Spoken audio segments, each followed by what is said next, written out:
Hi everybody, welcome to Dr. Manny's YouTube Learnshops. This is a session where we will review issues in science and human values, but really related to developing a science philosophy in nursing. Now, the objectives for this session are basically to get you thinking.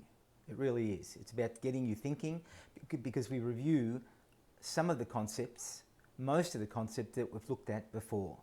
So it's to review the philosophy of science.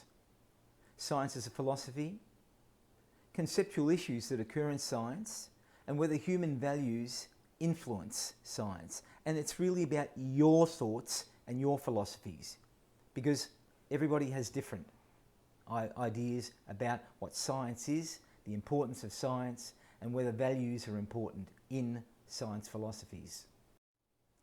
So, what is philosophy?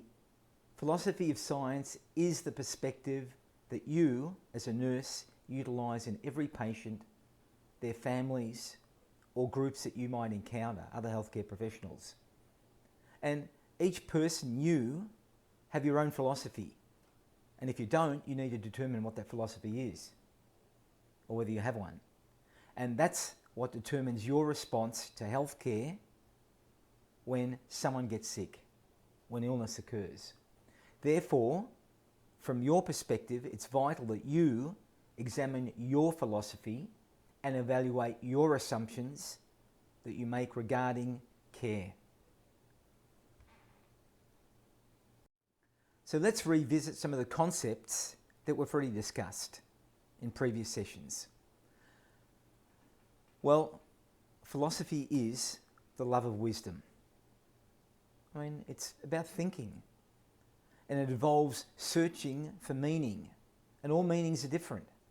Depends on your philosophy. It represents a perspective and its related set of beliefs. It's the process and an outcome, and it's the application of a belief to situations known and unknown. I mean, you may know the answer to certain things, or you believe you know, or you now have a concept about something that isn't unknown. And this requires you to have an epistemology, to understand the concept of ontology and axiology, also methodology. And this is in your application of beliefs to situations or phenomena that occur in the world or occur in your life. So philosophy is related to three aspects: epistemology, ontology, and axiology, which we'll review. And you have to review your own, what you believe to be truth, what you believe to be knowledge, what you believe to be related to values. Okay, philosophy is a science. It's complex. I mean, it's confusing.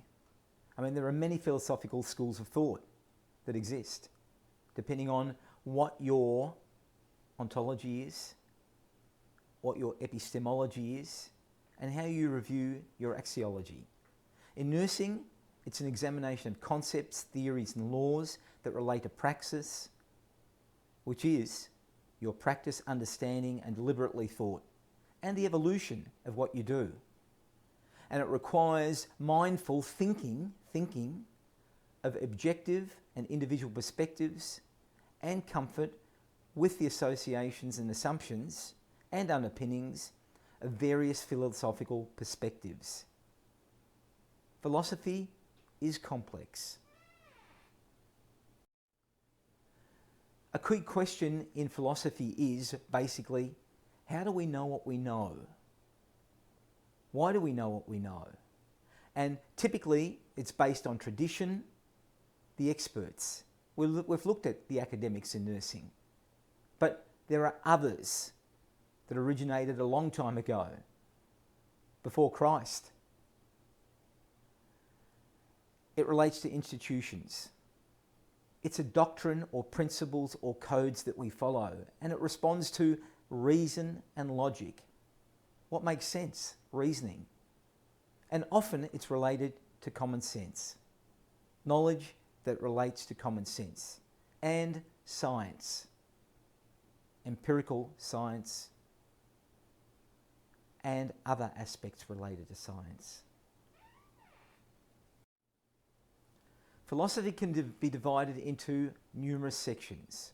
We have what is called Analytic Philosophy, and the focus on Analytic Philosophy is basically that it uses logic and a rationale, and it searches for a single truth. This is during the scientific process, which we'll review when we look at evidence-based practice. And it fits under the paradigm of logical positivism, which we've looked at briefly previously. However, it is a rigid scientific method and belief in that there is an external world, and it's structured. And it's a belief that knowledge is noteworthy and only proven true or false through experimentation. Empiricism, being empirical.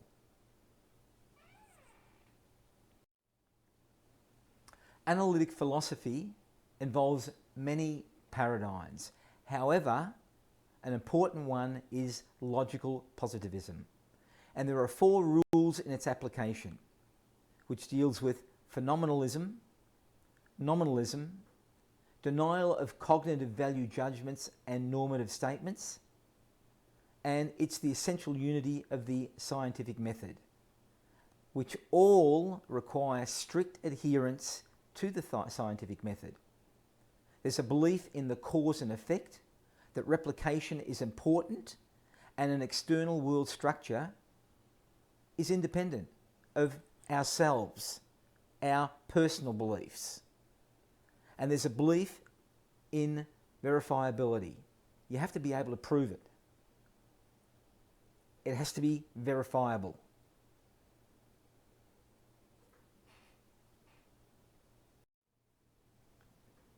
In the analysis of analytic philosophy, there are numerous criticisms.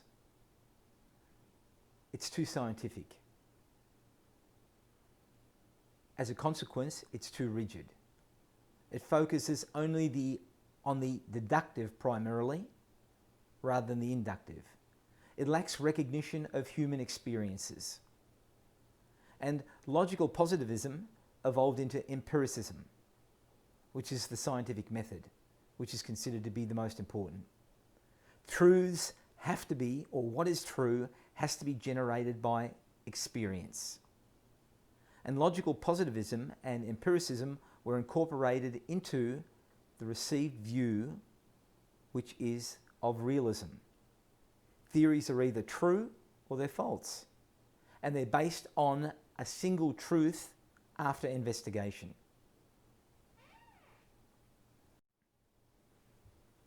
Then you've got Continental Philosophy.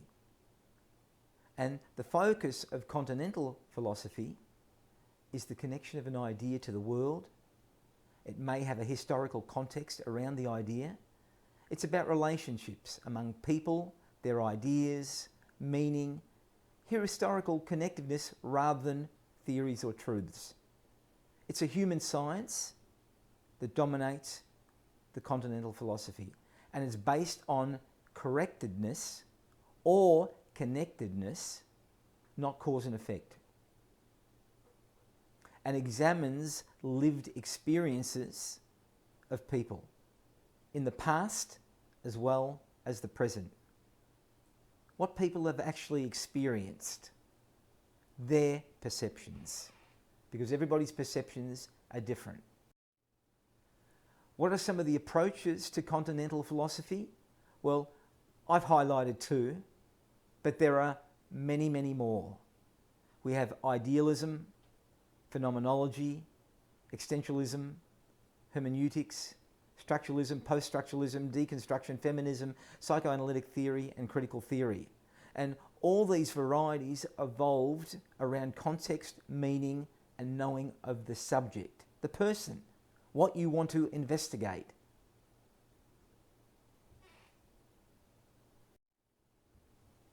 There are 2 aspects to Continental philosophy. There's the perceived view, And this basically suggests theories are neither right nor wrong. Observation lead to value-laden theories, which we'll discuss later. Observations involve utilisation of the senses and mind. The theories are subjective. Everybody's perspective is different. Many different methods and theories are required to obtain truth and understanding, and methods to answer the question can be a combination. They can be quantitative, or they can be qualitative, or they can have a mixed methodology which utilises both. Depends on your philosophy.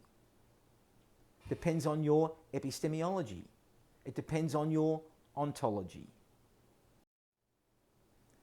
So these are just questions for you to consider.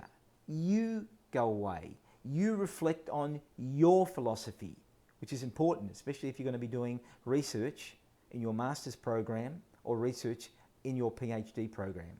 You have to be aware of what your epistemology is, your ontology, your axiology, and why they relate to your methodology.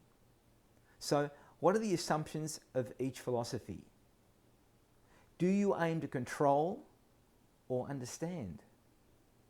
Is there only one way to resolve a problem? And what's your praxis linked to? How can you be the best practitioner possible? Because it relates to your philosophy. What do patients, families and communities need? Especially in these trying times related to COVID-19, for example. And as a consequence, with your philosophy, are you the nurse that you want to be? Consider those. Everybody's considerations and reflections and answers to these questions are different. So then, let's review again, what is science? Science has got lots of different meanings, but we'll use this one.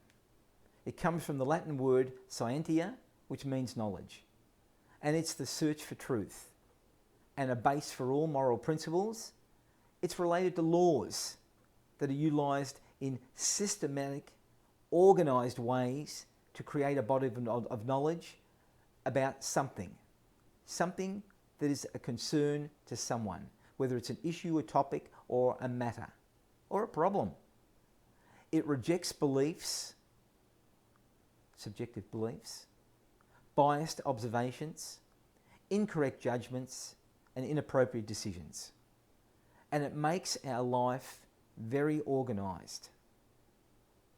It seeks to reveal the dangers of non-scientific methods.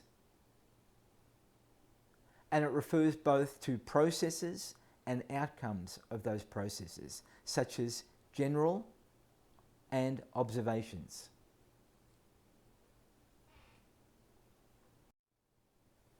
So, what's it about? It's complex. However, essentially, the philosophy of science is about evidence, theory, and method. And what people believe evidence is, theory and method, is different. Yours would be different to mine. It could be similar, but it's different. So, evidence. Evidence provides data for laws of nature. It depends on what you believe evidence to be. This is related to your ontology and epistemology again. It's the theory which is dependent on observation, and it supports or confirms or opposes a hypothesis, what you believe. It's either true or false. Then you've got theory. Theory is a scientific explanation of a phenomenon or a fact.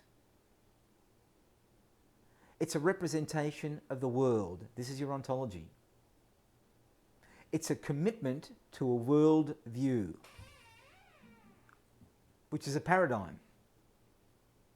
And it's a well-confirmed hypothesis which either confirms or refutes. Then we have your method, what you choose for your methodology. And science has got a process which refers to methodological monism. Science doesn't have a single method, which is referred to as pluralism. And there are special issues related to the method, which relates to experimental designs and statistical theories. It's about numbers. So, another activity for you to consider. Realism or anti-realism? Do you believe what theories state is true or false?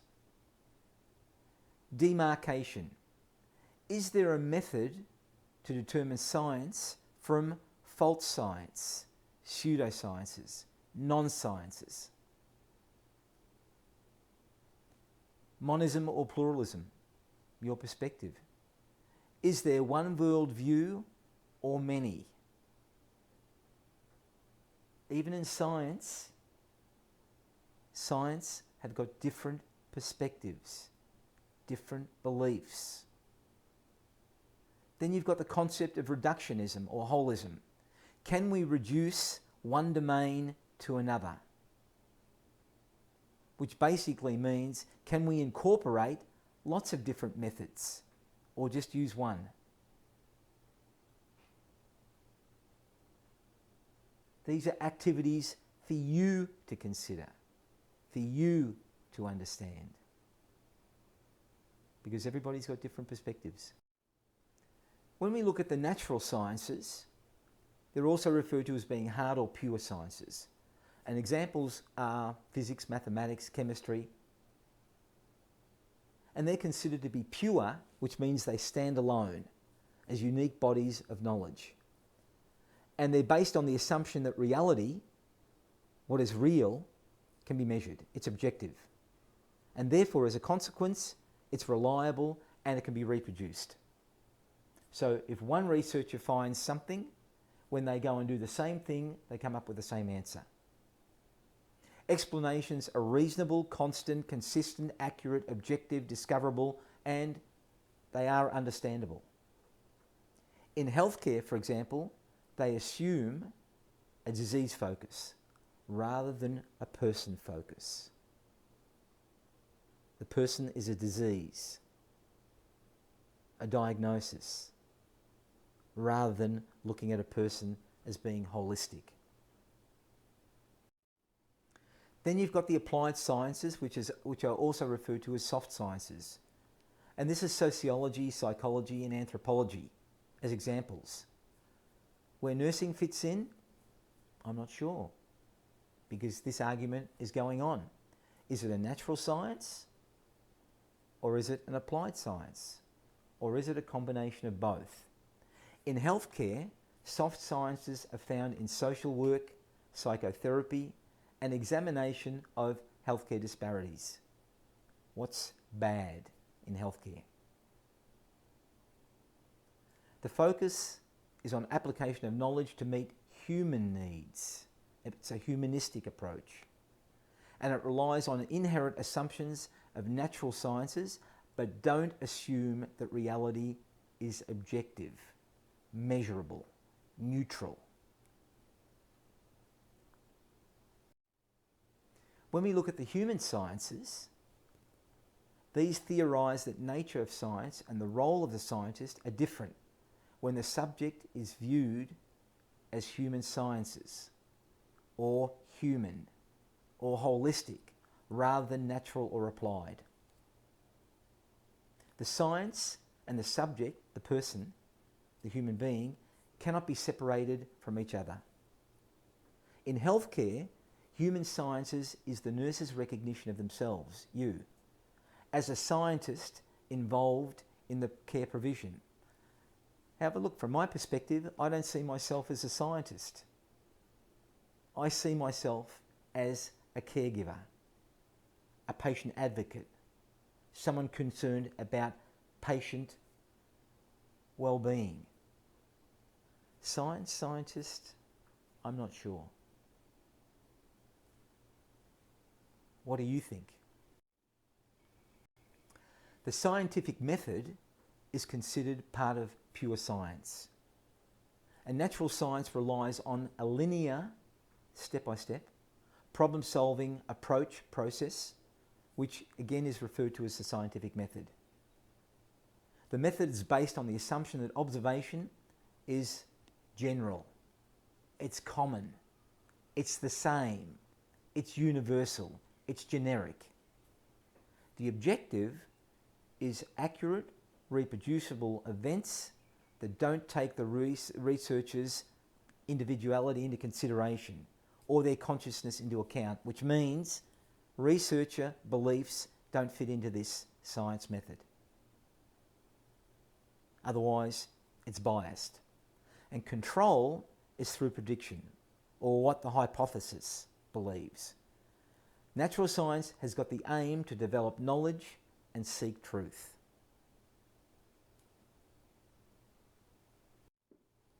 In the scientific method, there's a criteria. And the criteria for the pure sciences are basically that science must differentiate itself. It has to be different from the non-sciences. It has to be clear that it's not a pseudoscience. And in natural science, there are 5 criteria. And this basically relies on intersubjective testing, which means there have to be at least 2 separate researchers and they come up with the same result. There's reliability, which means when they do the testing, they come up with the same answer or outcome. Indefiniteness and precision, again, they get the same results. Coherence refers to they follow specific steps in the scientific method, and that is a specific process which comes up with specific results. When it's comprehensiveness and scope, the findings have to be generalizable to other situations. The scientific method. And these are the 5 criteria that are essentially involved. More questions for you to consider, and it depends on your perspective, because yours is going to be different to mine. Is nursing a pure or applied or even a human science? Is nursing care provided for prediction or control? Are there universals, general common features in the provision of patient care? Does an external world, or even is an external world, independent of human consciousness and influences on patient care? Is it possible? I mean, is it possible to provide patient care without being a human being? Does nursing meet the 5 criteria, or do they want to meet the 5 criteria required to be a pure science? Is nursing practice objective? You consider, because your perspectives, your beliefs, your paradigms, your epistemology, ontology, axiology is different to mine. Maybe. So, what are some of the issues in science? Now, these are my issues that I've identified. Your issues may be different. Your issues could be synonymous with mine. So, what are the objectives of science then? The objectives from my perspective are to study alternative explanations. You've got to consider what's an explanation. From my perspective, an explanation is an answer to a question. And why does this happen? An explanation can also be called a theory.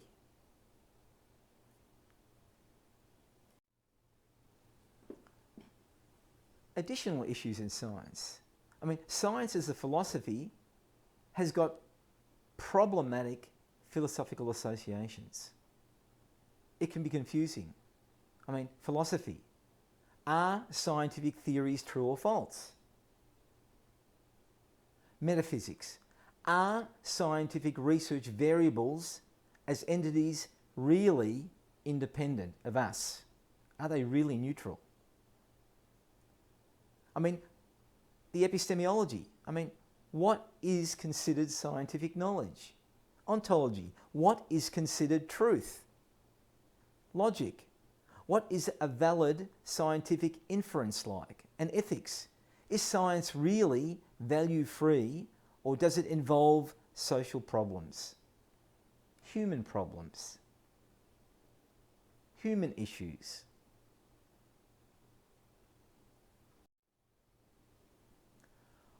Why do we need philosophy and science? Do we need philosophy and science? Well, from my perspective, it's to think and reflect. Self-reflection. Why do I do what I do? Why did I become a nurse? Why did you become a nurse? Do I do it the correct way? Am I a safe practitioner? Am I a patient advocate? Is my knowledge evidence-based? Is it good for me and others? Others could be patients, clients, if you want to call them that, family, the community, other healthcare professionals and practitioners. Could it be better? Could I do it better? Does research really make me understand the world better? Which relates to evidence-based practice. So, what then do you consider to be truth? And how do we search for truth? Are we really able to find truth? Philosophy and science. It's about thinking. It's about thinking what you believe, what your paradigms, your values, your ontology, epistemology, axiology is. So, what is epistemology? And you need to review what yours is. However, epistemology is the branch of philosophy dealing with the study of knowledge, the theory of knowledge, asking questions like, what's knowledge? How is knowledge acquired? What do people know?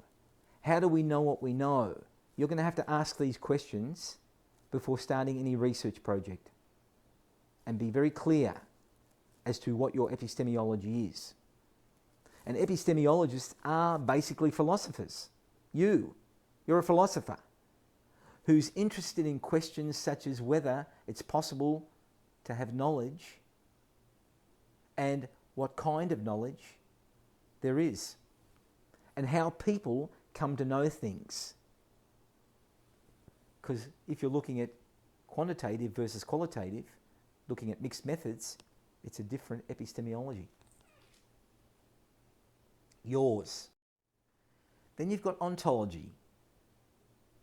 And ontology is the philosophical study of nature of being, becoming, existence, reality. What's real?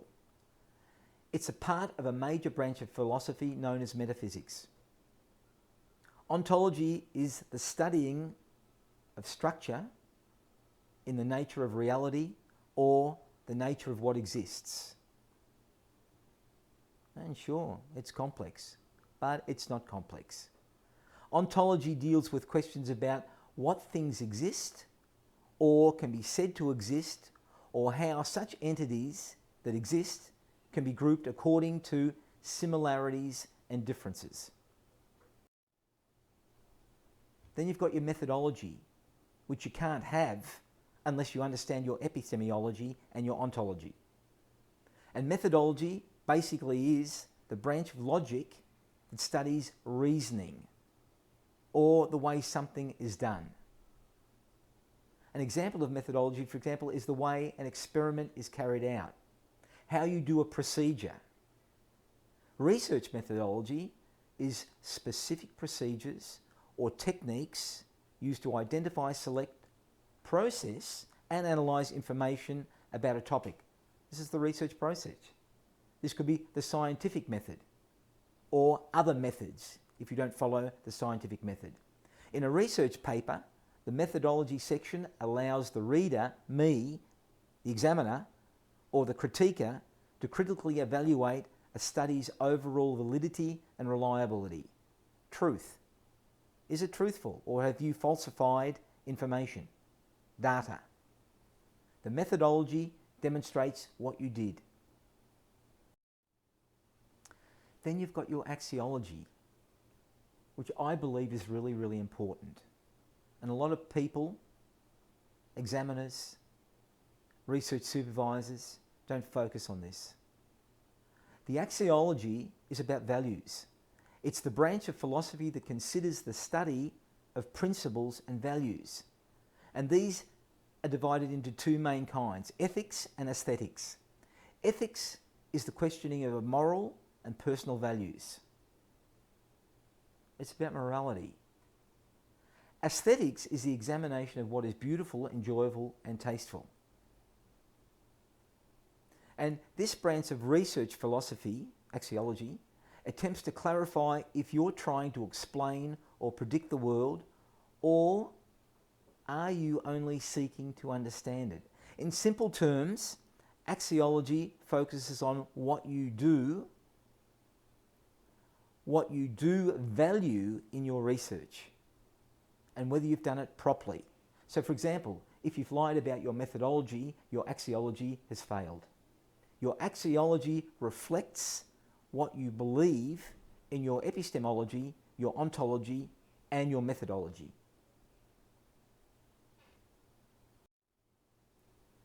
Other issues in science. Science always questions what things exist. For example, scientific, atoms, molecules, people, ecosystems, fears, doubts. How things work. For example, how atoms of oxygen and hydrogen are transformed into H2O, water. Why things work. And it usually requires some sort of statistical or mathematical theory to determine consequences or outcomes. It also looks at what doesn't exist but could exist. For example, could worldwide peace exist, or could religious harmony be possible? Also, how such things would work if they did exist. For example, what methodology would be required to achieve a proposed outcome? That's why the methodology is very, very important that you choose to answer your research question. The design that you choose is very important to answer your research question, or what you consider to be the problem. It also looks at what sort of things can't exist. Are dreams real? Do people really have nightmares? Are people telepathic? Can an animal be taught to do mathematical equations? And under what sort of conditions things can't exist? For example, why throwing 2 dice will produce 2 sixes about 2.7778% of the time? Why they can't exist? The way to explain something which is considered to be impossible via the use of a deeper theory. For example, Einstein's theory of relativity provided further explanation of Newton's law for gravitation or gravity. Yeah, it's complex, I know. There are 4 major paradigms that are associated with research, but there are many more. And these are empiricism, interpretive theory, critical theory, and postmodernism. Empiricism basically is a theory of knowledge which asserts that knowledge is gained through experience. Interpretive theory, which is a theory of knowledge which aims at understanding rather than just getting facts.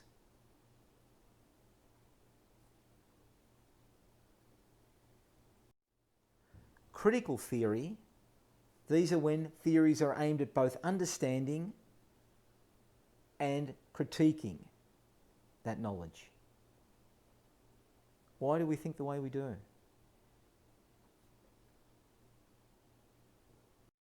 And postmodernism.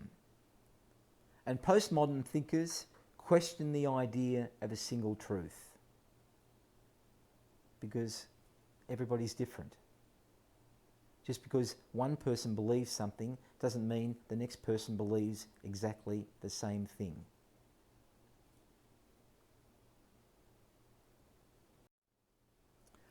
When we look at science and human values, it even gets more complex.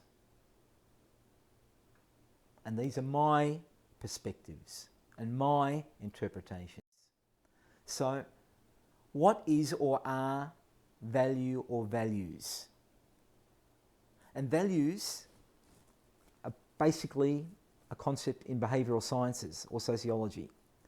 And values are basic or fundamental beliefs that guide or motivate you, your attitudes and your actions. Values are the motive behind a purposeful action. They're the ends in which we act and come in many, many, many forms. Personal values are your personal beliefs about right and wrong. This is about moral and ethics, and may or may not be considered to be moral or immoral.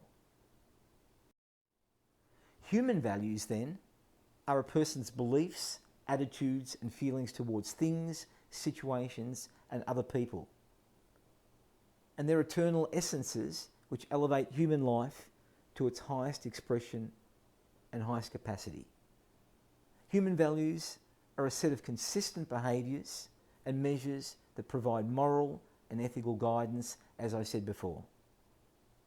And they're used to create laws, provide dignity and respect for all people.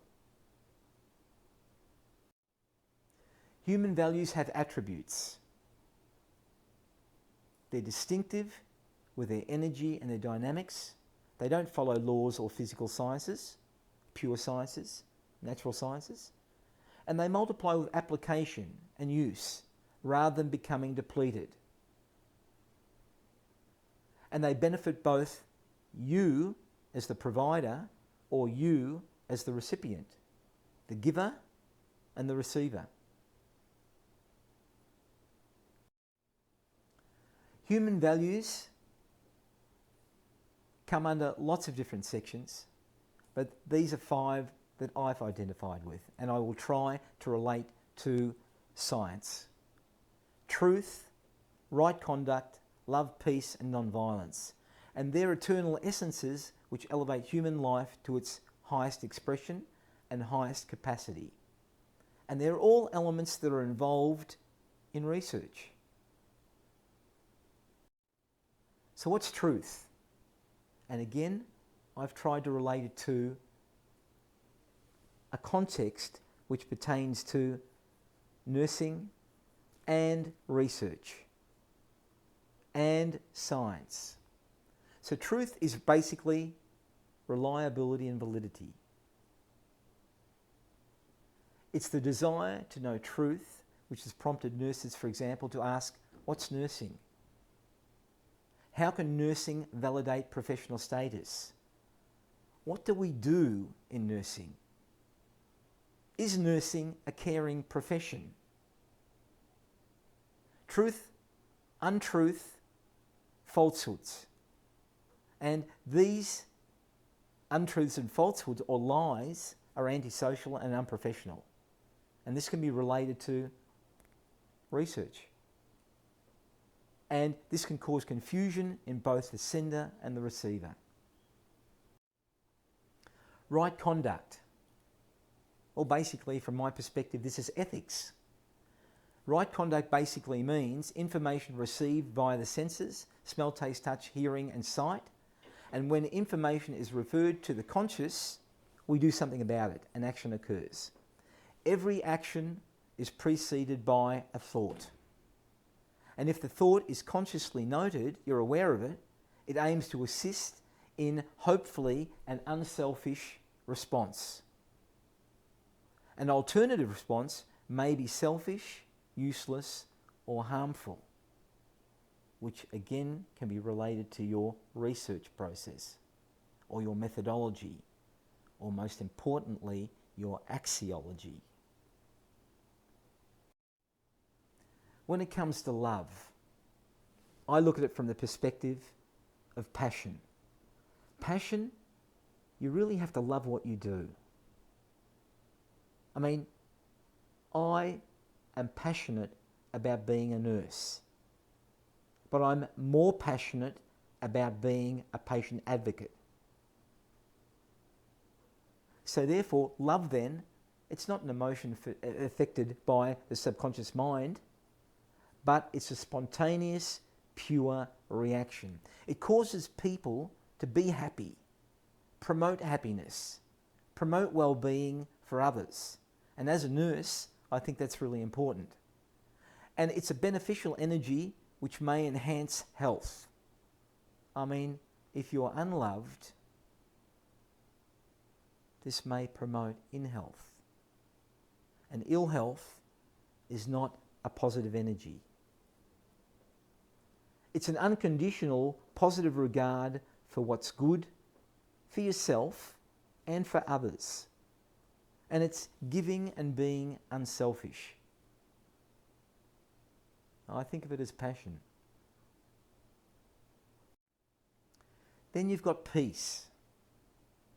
And peace is contentment gained when all the five senses confirm a positive achievement.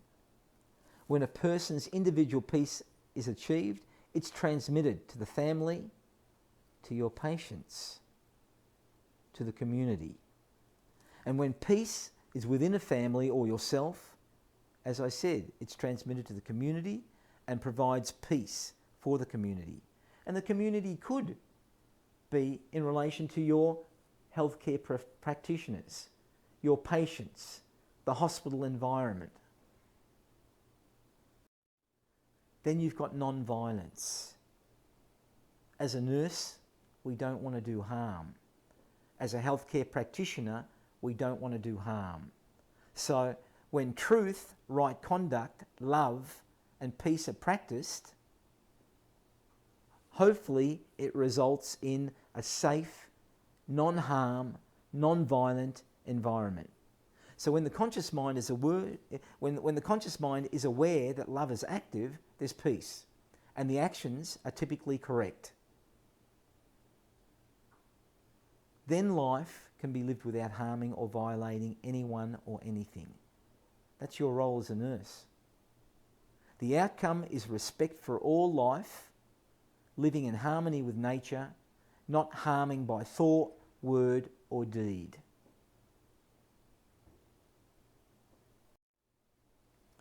So when it comes to values in science, science is valued by society, whether it's natural, pure, applied, or human, because the application of scientific knowledge helps to satisfy many basic human needs and improve living standards. For example, finding a cure for cancer and a clean form of energy are just two topical examples. The empirical link between scientific knowledge and the physical, biological, and social world are influenced by the values in science. And researchers are constantly, continually testing their theories about the world against observations. So when it comes to the values of science, these are generically accepted: utilitarian, cultural, disciplinary, aesthetic, moral, psychological, and vocational. Utilitarian values rely on some form of theory of intrinsic value. Something has to be good in itself. All human activities are controlled, designed, and moulded by science. Science is part of all our lives, and it affects the way we live. I mean, look, if you're living out there in the village, compared to living in an urban area, in the city, different standard of living. Science is different. Cultural values, they're core principles which affect an entire community. And this is made up of customs, which are traditions, rituals, values, beliefs and culture, which are all part of the group's guiding values. And development of scientific technologies have provided a change in all societies, and they've promoted new cultural models, depending on the culture. Each culture possesses its own particular values, traditions and ideals, and they relate to science. Then you've got disciplinary values. And science is, as we've indicated many times, a discipline. And it's of organised common sense. The disciplinary value will refer to a scientific way of thinking, problem solving, reasoning, logic and proof. And discipline means field of study rather than behaviour. We're not disciplining you, although the discipline could discipline your behaviour. But it's a field of study. And as a consequence, disciplinary values sharpen your intellect, you, evidence-based practice, with careful, logical and systematic reasoning. Aesthetic value refers to what you place value on in relation to objects, events, situations. And aesthetic value is artwork, which is considered important in the natural environment. Science is primarily unfolding mysteries or events in nature. Knowledge of science develops a passion for truth, the passion for beauty. You want things to be good. And if they're not good, you want to improve them. Nature is then seen as a storehouse of beautiful things. So therefore, art and science are synonymous. And that's the way I look at nursing. There's a science to nursing and there's an art to nursing. Nursing isn't about technical features. Well, it is, but it's not all about technology. It's about art. And art is about caring. There's an art and a science, so therefore they are synonymous. But science without art could be problematic. And art without science, evidence-based practice, could be problematic. Then you've got the moral value. And the moral value of science develops truthfulness and reasoning. And these are not qualities to make you successful or rich, but they're qualities that make your life, your patient's life, your family's life, your community life more important and worth living. It's about ethics, axiology. Then you've got the psychological value. And science does develop a positive attitude. It promotes your open-mindedness to thinking about things in other ways. It allows you to critically observe, reason, respect other points of view. That's why a lot of researchers or scientists now are not just thinking of the positivist way. They're thinking of the postmodern way and incorporating quantitative and qualitative and mixed methods in order to determine what is truth. And this is about learning by doing and observing. Then you've got the vocational value. And science forms the basis of many professional occupations.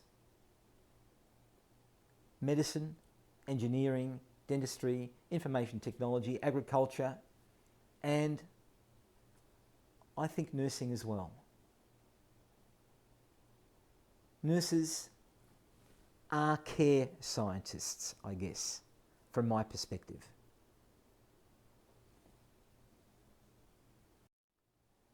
is science then value-free or overloaded? From a positivist scientist's view, scientists see subjective valuations as not being allowed to influence scientific theory, choice or method of evidence. It has to be supported or refuted for those theories. Truth, falsehood. However, Max Weber, a philosopher from the early 1900s, important in the philosophy and in the philosophy of science, basically stated that science creates nothing but theories and is meaningless because it gives no answer to our questions. J.L. Mackie, an Australian philosopher, stated with his theory, which was chaos theory, in 1977, there are no mysterious entities in the world as described by science. Thus, no strange, queer, objective values. This is a guy called Ken Boulding, and he was an economist, teacher, and philosopher. And he basically had the concept that the concept of value-free science is absurd. There are values. Then you've got Lewis Wolpert, who was a famous biologist, and he was an advocate that people, normal people, common people, the public, should understand science. And he felt reliable scientific knowledge is value-free as well and has no moral or ethical value. Science tells us how the world is. Dangers and ethical issues arise only when science is applied as technology. And J.L. Mackie, who I said was an Australian philosopher, he was very important in morals and religion. And he basically said there are no objective values. They're subjective. So, in summary, science and philosophy require examination of knowledge and understanding. Yours. You have to examine them. And it's important to understand the ideological differences of the diverse, and they are diverse, scientific and philosophical schools, and incorporate portions into your own philosophy, what you believe. This is about your epistemology, your ontology, and your axiology. You have to do it.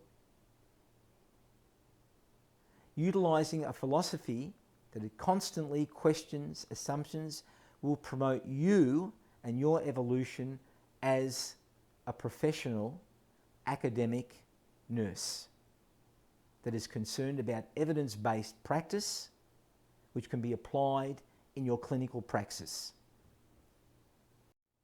So I'm going to conclude with a quote by Mahatma Gandhi, who was a peace activist, a philosopher. He said, "Your beliefs become your thoughts. Your beliefs, thoughts become your words. Your words become your actions become your habits become your values, and your values become your destiny."